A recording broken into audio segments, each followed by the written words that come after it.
What is up, bros? Josh here. In today's video, we're bringing you some fun Worcester gameplay, one of my go-to tier 10s. If you just saw my video on the Republic about it still slamming, that's still probably my go-to battleship. This is probably my go-to cruiser, and I found that this was kind of a fun one in kind of our break it down, quote-unquote break it down series of how to deal with certain situations with certain ships. And our entire division, so it's well, the division that's on my team, it's 3 destroyers in each team, and they're an entire DD division, and they are all going obviously to the same spot. So normally when people are playing in divisions, they tend to either hang together, maybe split a 2 and 1, like maybe some destroyers might go 2 to 1 cap, 1 to the middle, or 2 to the middle, 1 to the outside, something like that.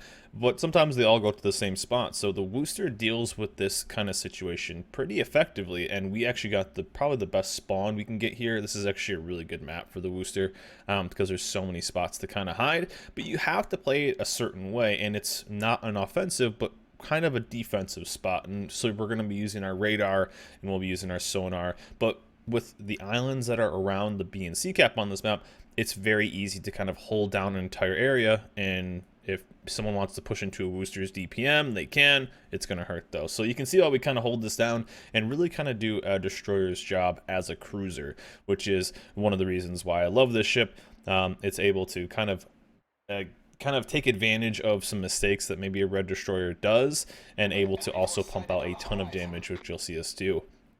But as the DDs all go to the A cap, we're able to get up really close, which we're trying to figure out where. And what I'm doing right here is I'm trying to get into a line where I can kind of find out. As you can see, I'm already pinging right here. That means he's in this area, because this little island would have cut this off. And there we go, there's the Fletcher. So we're trying to get mainly resets. Resets are very important because that'll obviously hold them off from capping, and get resets as well as pumping as much damage as possible, because one of the main things when going against the DD is trying to get as much damage on that target as possible to let your DDs get an advantage in the 1v1 or maybe in a later fight. So that's one thing you see a lot of people that play, you know, battleships, and are like, oh, it's not worth firing on a destroyer, I'm not going to do much damage.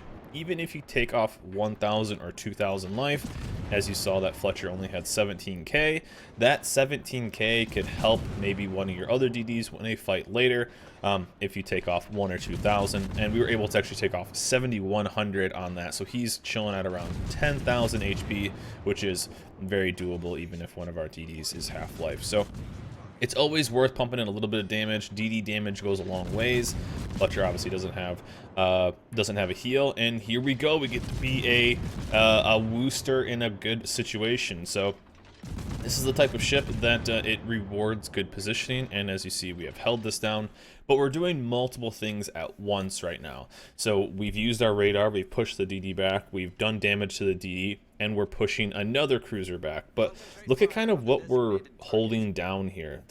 Our team's fighting the other side, we're kind of backing up, so we know it's safer to back up right now. Also, if we back up just a little bit, only the Neptune can get damage on us. The Azumo is right here.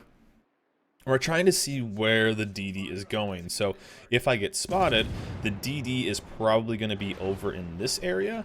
And if he's over in that area, we know he's about to come back into the cap, and we know he's about to try to start capping it again and do as much damage as we can. So we know radar's coming back up. So we can kind of plan and get so much information just from what's kind of around us.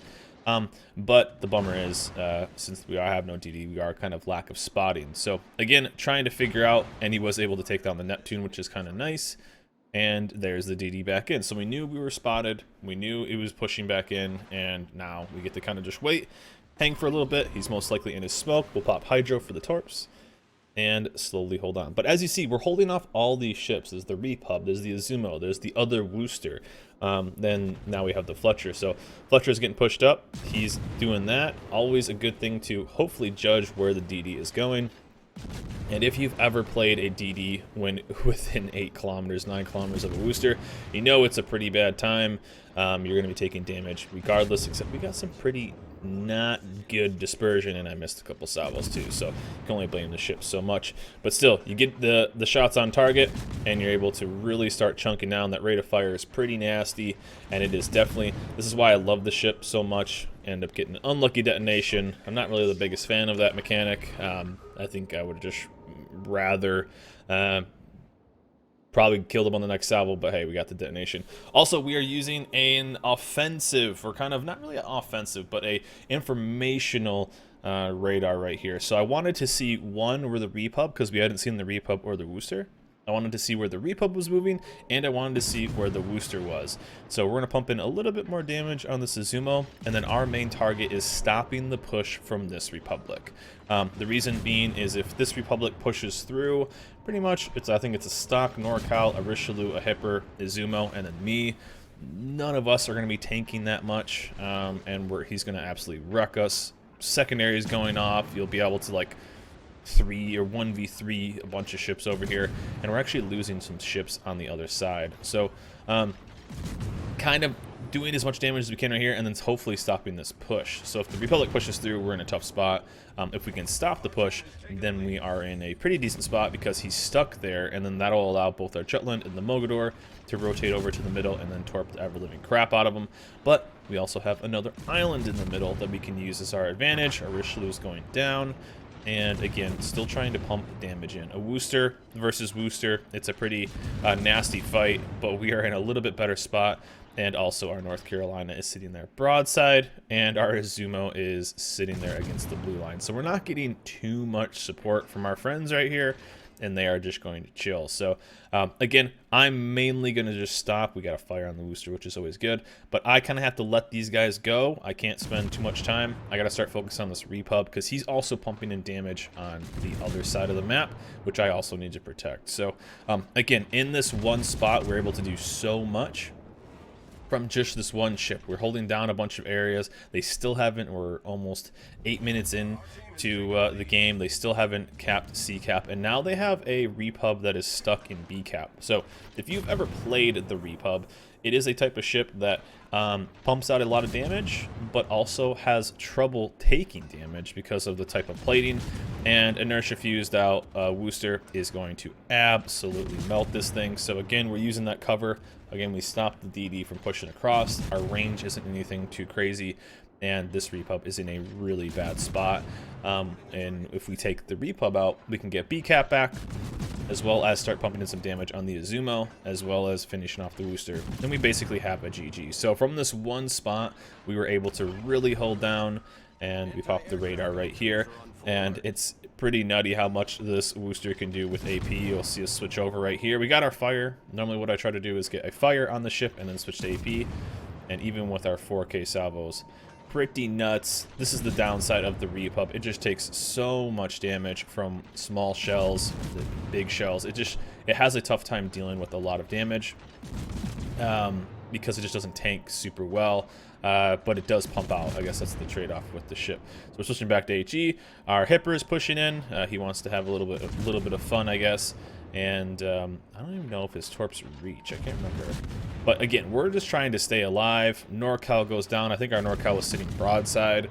And this side is starting to fall a little bit, but still, we're almost full life because we've had such good positioning. The Worcester hasn't pushed down. We know that. The repub is right there. And I think I almost catch him with sonar, or catch him soon. Oh no, the DD spots him. So he's stuck on double fire. He's going to have a bad time. And already, as with when you're playing the Worcester, we get into a spot where we look up and we have 160,000 damage done. And you're going to see me do a little bit of a jab towards this destroyer right here. He's one of our Twitch subscribers. So all in good fun. And I think I end up, he tries to torp the... yeah, he tries to torp the repub, and I end up getting him with that. So, as you see, a little jab right here. This is all in good fun, so nothing serious. But in this spot, we're feeling pretty good. They still haven't taken back A cap, and I'm able to push in through and finish off the Izumo, as well as finish off this Worcester. You'll see us trade a little bit of life right here, but still it's worth it. But again, it's crazy how much just a little bit of good positioning with a certain type of ship, even when you're down a destroyer, because that's always the tough part, is not having the spotting and not having the ability to get eyes on ships. It really holds off a lot of ships, but if you can just get into a good spot with a ship, especially with radar too, you can really make a big impact. This is a situation that it could have done with the DM. Moskva, not so much. because the Moskva's detection is just so high. So it's tough to get into the initial spot. But there are a couple other ships too. You could have done it with a Seattle, even like a Buffalo, even could have probably gotten into these, as well as, you know, if a radar Minnow or Neptune could have also done stuff like this, would have also had a big impact on the game. But this is a ship that it's all about knowing the strengths of your ship. Worcester's very stealthy, it has lots of tools, and it has an extremely high DPM, and you can really take advantage of a lot of that and really kind of be a one-man army of holding this down. I mean, if you look at kind of what we had on our side, we had an Azumo that didn't leave the blue line. We had a Azumo that didn't leave the blue line. We had a North Carolina that set their broadside. We had the Richelieu pushed into a bunch of ships. So we didn't really have too much support when it came to this game on this side. But just because we were the ship that we were and the positioning and played it the way we did, we were able to have a huge impact on this, as well as we were able to slowly work this Zumo down. And we're, again, at 40k just because we were able to use all our tools and be into a spot. Our Zumo goes down. That was kind of the pattern of the side. Not too much else from the team, but hey, we were able to do a bunch ourselves and just hold off long enough. That was the main thing, is when you have a side where the other side is getting maybe all the DD support and you not so much. It's not so much about just straight up winning the side that you're on. It's about more of the just holding on long enough, and that's what we kind of did. And as we held on long enough, we got 200,000 damage right there. Always 200,000 damage is a good game. And you're gonna see us take down the Azumo. Technically I guess we haven't gotten 200k, but I'll round up a little bit. Nice little 200k. The Worcester is going to give us our 4th kill, and the rest of this game is going to be in the books. Again, it was more just about, and look at this, almost 13 minutes into the game, and we're able to just hold down that side. I actually should have fired the first salvo, probably AP, and it would have done a tad more damage. And I think we even got robbed right here on this salvo. I think it was this salvo. I was like, man, that didn't kill him. That's a bummer. But he ends up getting a pretty decent AP salvo on me too. Worcester AP, that reload. Well, not that one. I think this one does a bit more damage. And, well, never mind. There we go. Well, GG's. And so this is just a ship I really enjoy on a map that fits this ship well. I'm interested in what you guys think. Speaking of positioning and maps and all that kind of stuff, I'm very interested in what you guys did, or what you guys' thoughts are on this. This was brought up on one of the streams as we stream all this live, twitch.tv/mejosh. Would you be interested in doing maybe a series? I might just do this live on Twitch. And kind of upload the highlights, but having an overall map, maybe like a breakdown of how to play certain maps with which ships. This was brought up as kind of a cool maybe series, map strategies, if you will. The videos would be pretty long, so I think it might be kind of cool to maybe edit down maybe a stream highlight. That might be the easiest way to do it, because it might be a, you know, the maps are pretty, you know, pretty intricate in how you can play them, so I've had multiple things. I'm interested in what you guys think. A map strategies series, they'd be pretty long and pretty in depth, and I think it would take a long time to do, but I think it might be worth it. So I'm interested in your guys' feedback on a map strategy series in World of Warships. Yes, it would be tough because they seem to change north about every 3 or 4 months, but overall I think it could help a lot of people on playing that. We did it once before, but the maps have changed so much, and the metas have changed, and ships have changed, so it may be time for an update. Anyways, guys, I want to show you some fun gameplay, holding down an entire side by ourselves, basically, with a couple battleships throwing in some health to the enemy team, and we're able to do it with the Worcester. Anyways, that's it for me. Hope you guys enjoyed this video. Remember, like, subscribe. I'll see you guys next time.